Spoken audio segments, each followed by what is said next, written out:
यह क्लास 11 का जीव विज्ञान जो हम पिछले वीडियो में देखे जगत मोनेरा, उसी का यह भी पार्ट आपको बताएंगे। आपने यू बैक्टीरिया के बारे में पढ़ा, लेकिन अब अकार्य बैक्टीरिया के बारे में आज के वीडियो में बताएंगे। इसको परिभाषित करते हैं। सबसे आद्य प्रकार के जीव हैं जो प्रतिकूल वातावरण जैसे उच्च लवण सांद्रता, उच्च तापक्रम आदि में पाए जाते हैं। उच्च यानी अधिक जो तापक्रम है, टेम्परेचर है, उस टेम्परेचर में ये जीवाणु जो है, बैक्टीरिया जो है, पाए जाते हैं। प्रतिकूल वातावरण में, इसका ध्यान देंगे, अनुकूल और प्रतिकूल दोनों का आप हमेशा ध्यान रखेंगे कि प्रतिकूल वातावरण में उच्च लवण सांद्रता यानी जहाँ लवण की सांद्रता जो है अधिक हो, और उच्च ताप जहाँ ताप अधिक हो, टेम्परेचर अधिक हो, ऐसे जगहों पर ये बैक्टीरिया, आर्की बैक्टीरिया पाए जाते हैं। ये सबसे पुराने जीवित जीवाश्म हैं।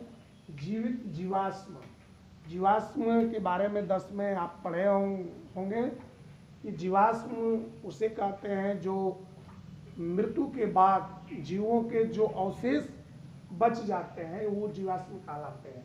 इन्हें सबसे पहले 1977 में कार्ल आर बूर,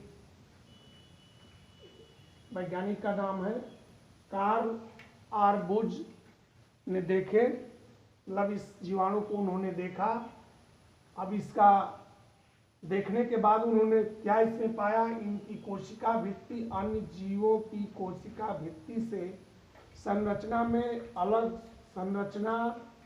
में अलग स्वभाव की होती है। ये देखिए, यानी जो कोशिका भित्ति है अन्य जीवों की और इनकी दोनों में बहुत अलग इनका स्वभाव होता है। इसका एकमात्र यही कारण था कि इनका जो उच्च तापक्रम में रहने का जो सिस्टम है या उच्च लवण वाले सांद्रता में रहने का जो सिस्टम है, उसके कारण इनके स्वभाव में, संरचना में अलग स्वभाव की होती है, यानी इनकी कोशिका भित्ति अलग प्रकार की होती है। इनकी कोशिका भित्ति में जीवाणुओं में उपस्थित म्यूरेमिक अम्ल और पेप्टिडोग्लाइकेन, ये 2 तत्व हैं। इन तत्वों का जो है इनके अंदर उपस्थिति नहीं होती है। ये एक इनका अलग नेचर पैदा करने का कारण है।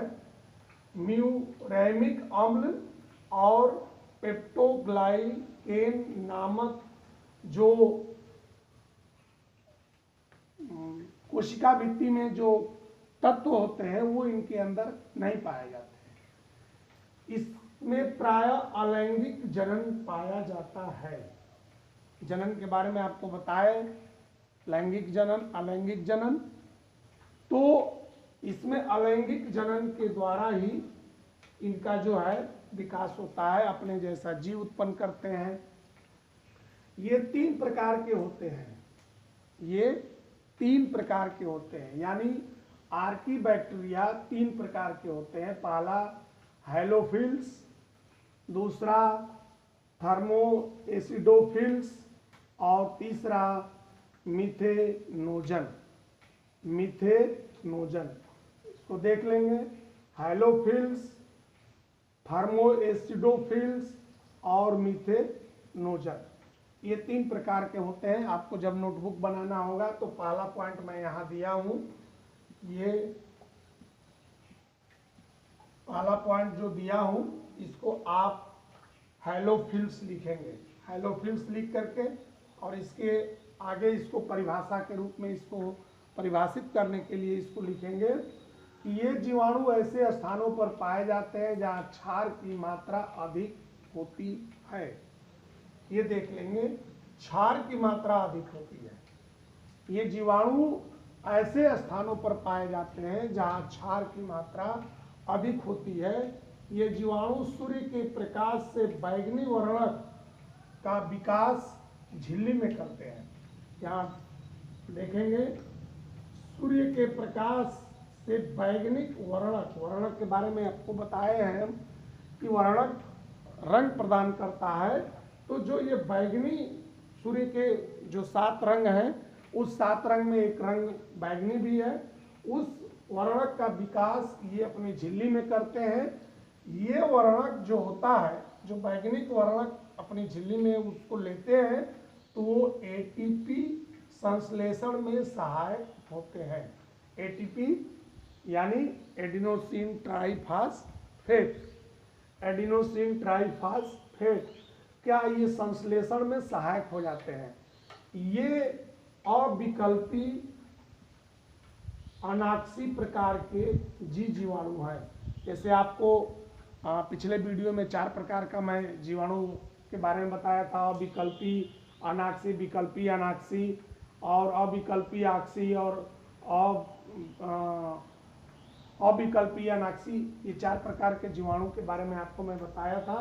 तो उसी में से आपको याद होना चाहिए कि अविकल्पी अनाक्सी प्रकार का जीवाणु होता है, ये हेलोफिल्स। अब दूसरा देखते हैं।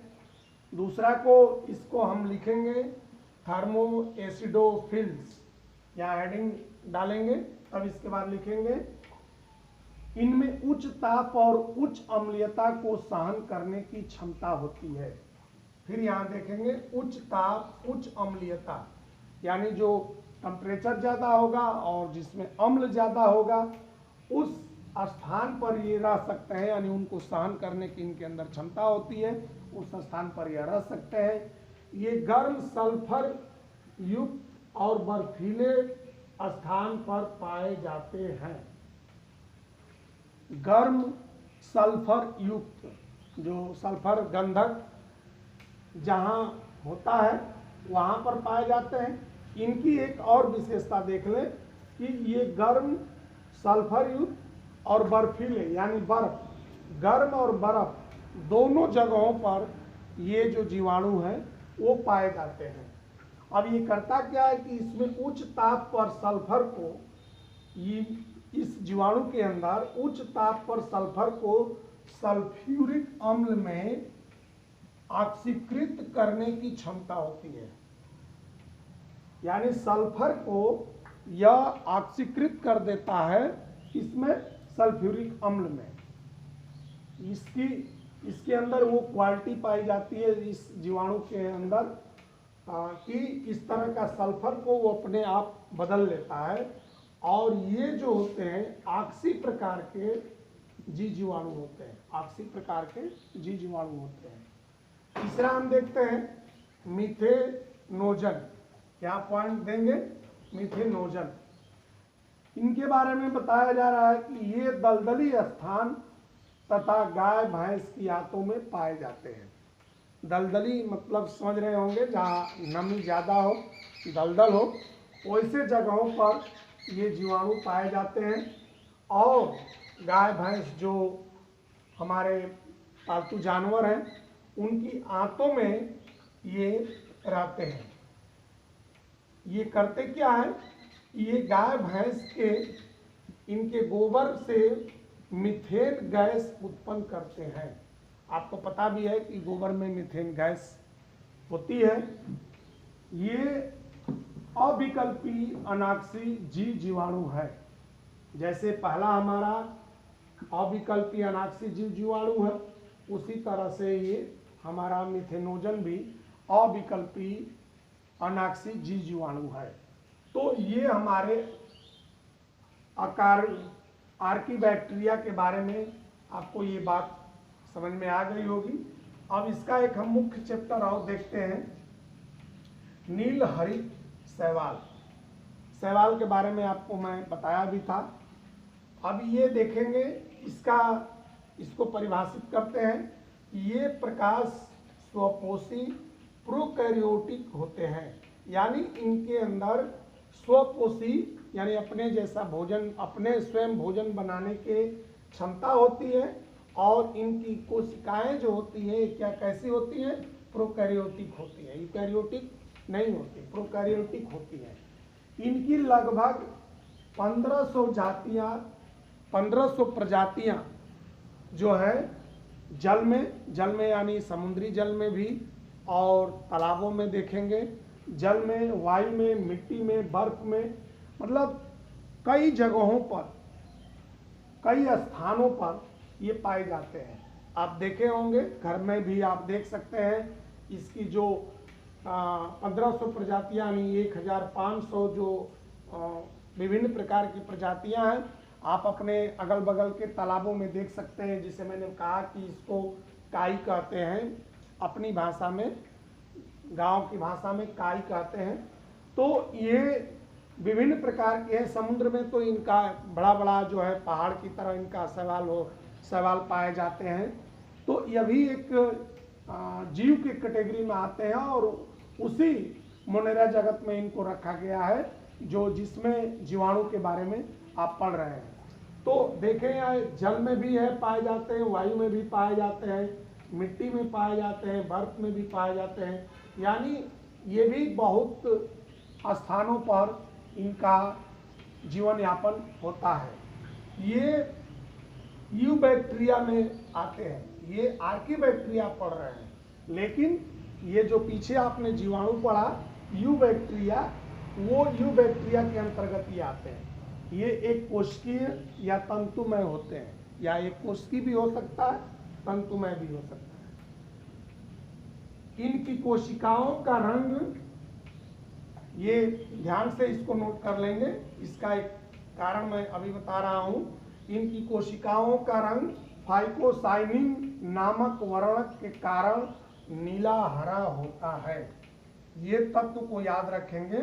कभी कभी पूछ देता है कि नीले हरे शैवाल का जो है रंग किसके कारण होता है, तो बड़ा इंपॉर्टेंट चीज ही पाए जाते हैं। फाइकोसाइनिन नामक जो वर्णक है, यहाँ फिर वर्णक शब्द आया है, और आपको वहां पर भी मैं बताया कि वर्णक जो है रंग प्रदान करता है। तो इन्हीं के कारण ये नीला हरा होता है। इसमें कुछ मात्रा में पर्णहरिण यानी क्लोरोफिल पाई जाती है। फाइकोइरिथ्रिन और कैरोटीन भी उपस्थित होते हैं। ये दो तत्व और हैं पर्णहरित के अलावा। कैरोटीन तो आप कई पादप जगत में देखे होंगे, उनका नाम आया होगा कि उसमें उपस्थित रहता है, पाया जाता है। पर्णहरिण के कारण यानी क्लोरोफिल के कारण ये हरे पादपों की तरह प्रकाश संश्लेषी होता है। जैसे यहाँ आपने देखा प्रकाश स्वपोषी है, तो इसका कारण है कि इसके अंदर क्लोरोफिल है। तो पीछे आपको बताया जा चुका है कि क्लोरोफिल है, तो निश्चित है कि यह प्रकाश संश्लेषी होगा, यानी प्रकाश संश्लेषण के द्वारा अपना भोजन बनाता है। ये वातावरण की नाइट्रोजन को अपने शरीर पर उपस्थित, जो वातावरण में हमारा नाइट्रोजन पाया जाता है, उस अपने शरीर पर हेटेरोसिस्ट नामक संरचनाओं द्वारा स्थिरीकृत करते हैं। यानी इनके शरीर में एक प्रकार का ये तत्व पाई जाती है, उसके द्वारा जो है ये स्थिरीकृत यानी उसको इकट्ठा कर लेते हैं, एकत्रित कर लेते हैं, स्थिरीकृत अस्थायी रूप से एकत्रित कर लेते हैं। किसको? अपने वातावरण में नाइट्रोजन को।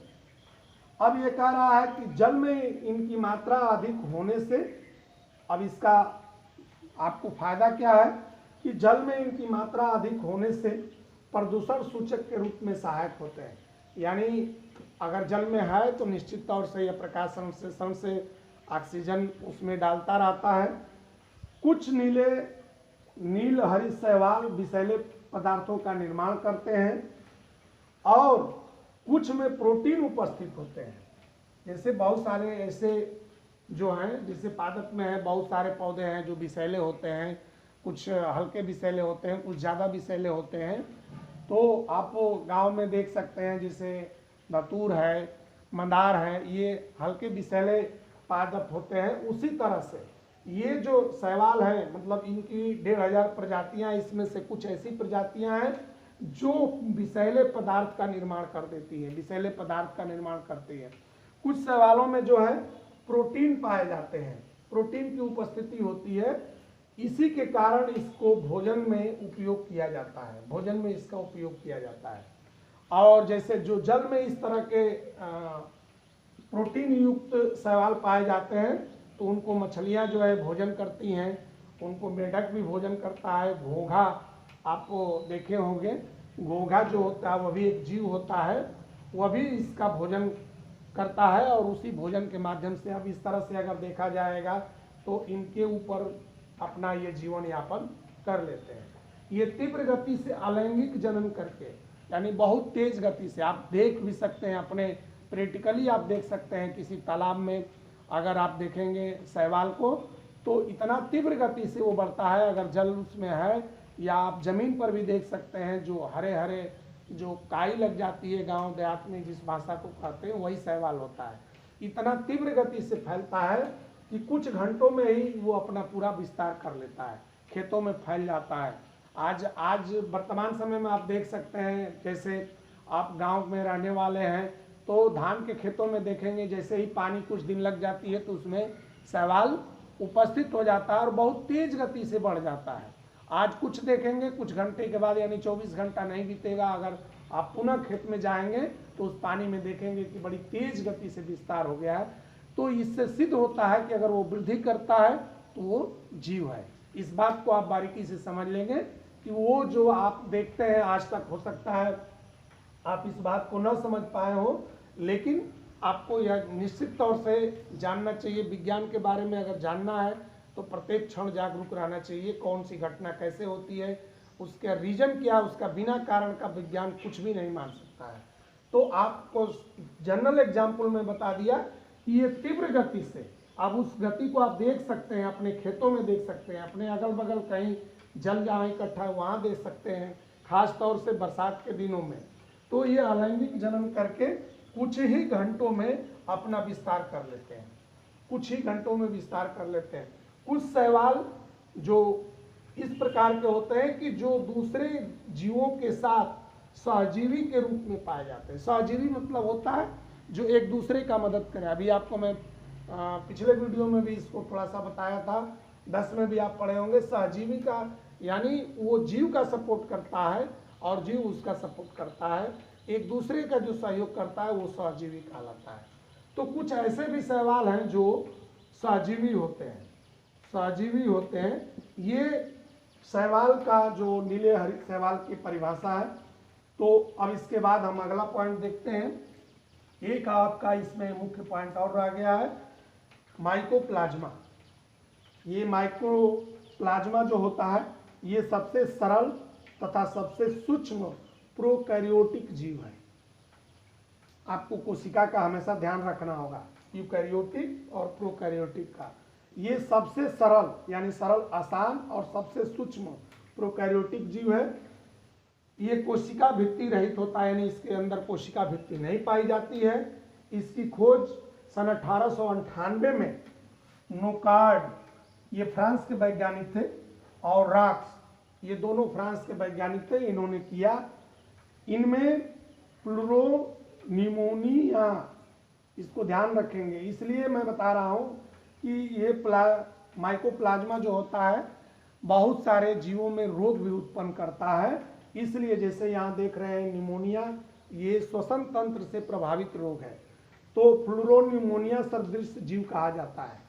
इसको इसलिए कहा जाता है कि अगर मानव के शरीर में या जीव के शरीर में प्रवेश करता है तो सबसे ज़्यादा जो है, हालांकि ये बैक्टीरिया है लेकिन ये निमोनिया जैसे श्वसन तंत्र को डिस्टर्ब करके निमोनिया जैसे रोग को उत्पन्न कर देता है।